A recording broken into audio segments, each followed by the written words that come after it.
De retour au Quai d'Orsay après la réélection de François Mitterrand, il aura affronté à son poste les deux bouleversements de la décennie, la chute du communisme et la guerre du Golfe.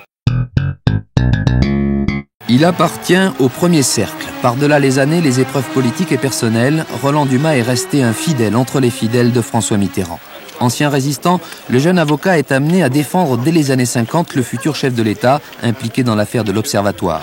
Pendant longtemps, il mènera de front sa carrière au barreau et ses activités politiques, toujours discrètes, toujours dévouées sans état d'âme à Mitterrand, le leader socialiste qu'il soutient en 71 au congrès d'Épinay, le président de la République qu'il représente dans toutes les péripéties traversées par le parti jusqu'à ces dernières semaines où il était venu défendre la candidature d'Henri Emmanuelli à la présidentielle.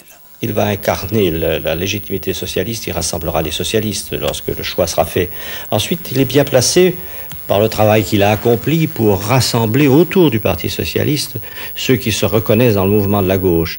Mauvaise pioche, c'est Lionel Jospin, on le sait, que les militants choisiront. On connaît donc l'homme politique, on connaît mieux encore le diplomate. Nommé en 84 ministre des Relations extérieures, Roland Dumas profite de ses nombreux contacts en Afrique et dans le monde arabe pour bâtir une certaine diplomatie française. De retour au Quai d'Orsay après la réélection de François Mitterrand, il aura affronté à son poste les deux bouleversements de la décennie, la chute du communisme et la guerre du Golfe. Le ministre est apprécié, dit-on, même par ses adversaires, pour sa courtoisie et sa connaissance des dossiers. Il reste que le choix de François Mitterrand aujourd'hui n'est pas anodin. À quelques semaines de la présidentielle, le chef de l'État nomme un intime à la tête du Conseil des 9 sages, véritable contre-pouvoir au cœur des institutions.